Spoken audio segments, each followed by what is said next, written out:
I want to do a quick video on a heater core, which I wasn't going to, but I saw some videos on some other things dealing with this and how they were doing it.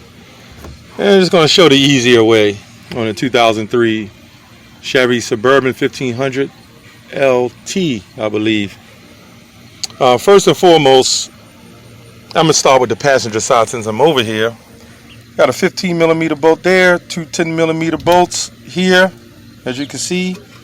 One 15 millimeter right over top. Okay, I didn't really have to remove the airbag, and they say take the bolt, the bar out, and then pinch the pieces and pull it out and go in there and take the airbag out. Nope, never had to do that. If I'd have known that, I'd have left all that together. Even the vents, I would have never took that out. Up here, you just got a couple of rails, 10 millimeter bolts there, 10 millimeter bolt already across in the metal rails. You don't have to take any of the harness loose. You don't have to take none of the ductwork out. You know, I just think people make it harder than what it is. You know, I'm just being honest. And some just don't know. They're just going along and pulling as they go. As far as the center console, you don't need a special tool for this. I use a 7/16 millimeter in the back, and I believe a 14 or 15 millimeter 6-point in the front. So your seats do have to come out to take this out. And then there's two 10 millimeter bolts inside there. I got a lot of, excuse the wires, a lot of car audio stuff. It's two 10 millimeter bolts in there. You'll see them. And this whole console just pulls out. So when I started this job, I just thought it was going to be, and I've been working on cars some years, but didn't do many of these. Well, having to do these. So on this side, technically it's just the two 10 millimeter bolts there. I really didn't have to remove the 15 here or the 15 over top. You see two 10 millimeter bolts. You do have to remove the 7 millimeters here and here, those two. They have to come out. On the bottom, in there, I can't see it. You know, you'll see it once you pull the cover off. Two 12 or 13 millimeters there. Basically loosen up this bracket and loosen up that bracket. And that's it. And I guarantee you the whole, I didn't even, you got to drop the steering column. Just the two 15 millimeter bolts that holds the steering column up. You may not even have to drop that, but I did anyway.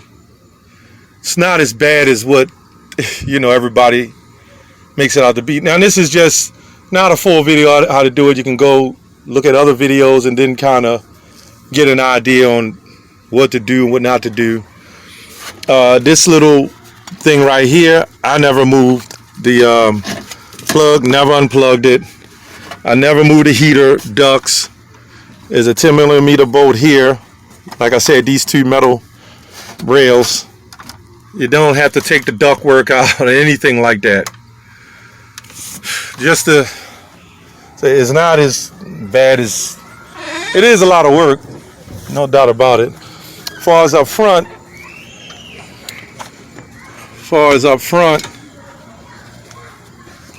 for whatever reason, this truck is a very old truck. So I couldn't get the quick release to get the two heater hoses off. So I just broke them. Right, this has got rear set up. Amazon, you know, and they was kind of leaking anyway, so I just broke them off. And when you break them off, you ain't got to get the heads off of anything. Just after you break them, if that's what you do, I'm not telling you to do that. This whole thing slides right out. It's a big hole, open enough hole. When you slide the core out, it all comes back out with it. I was trying to break all the little pieces off to make sure it went through the hole, but that's one big opening. And you do got to remove your AC unit. Remove that. Couple bolts. These three big bolts I didn't have to move, or 4 bolts. There's a bolt. I don't know if you can see my finger. It's a bolt right there. It's a bolt behind the air AC dryer, whatever. Both there. And there's one hard one right down behind there. And there's two of them at the top of the engine over there. You'll see them. That's pretty much it. And then the whole box came out. I think the hardest part was thinking too hard on what I had to do. I think that was the hardest part of overly thinking on what was need to be done.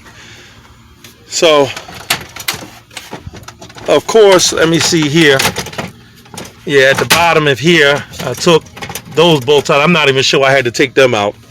All this could have probably stayed, but I'll put those bolts back. All that could probably, and I figured that because I did a lot of heater cores. The majority of heater cores, believe it or not, when you pull the dash, all of it is still interconnected. You're just pulling the frame. The majority of them. I could have left my radio in, but my radio is glued to the dash, so that's a long story. But the majority of them are just straight to the point. You can see the frame in there.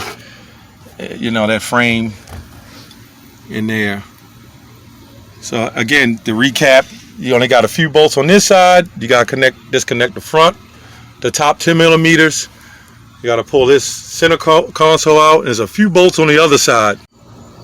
Let me also add before I close, you do have to take the harness out. You have to unplug that harness on the side. You do not want to stretch any of those wires. Even up in here, you have for your radio, it's a wire AC radio. You'll see it. I mean, it's a radio, you know, the antenna radio, the one little wire. Let me see if I can see it. It's back down in there, so you have to take that out. On the top, you do have to take your cover off, so it is a few more bolts, and there was a bunch of little bolts going around to take your cover off the top to get to everything else. It's really not as bad.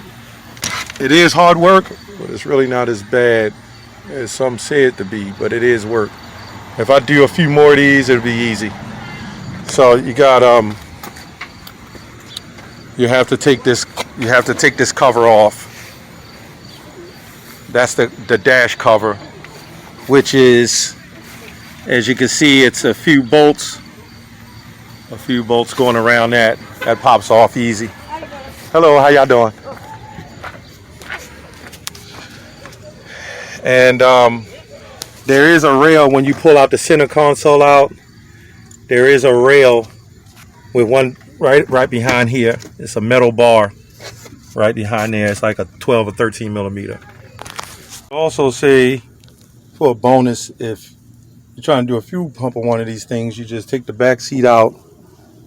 You take the back seat out, and the fuel pump sits right in this section, right somewhere in that section. Pull the carpet back. I cut me a hole there, an access panel. Put it back. So if I ever need a fuel pump again, most people don't agree with that, but it's been about 5 years since I've done it, so it's still working fine. Okay, take care.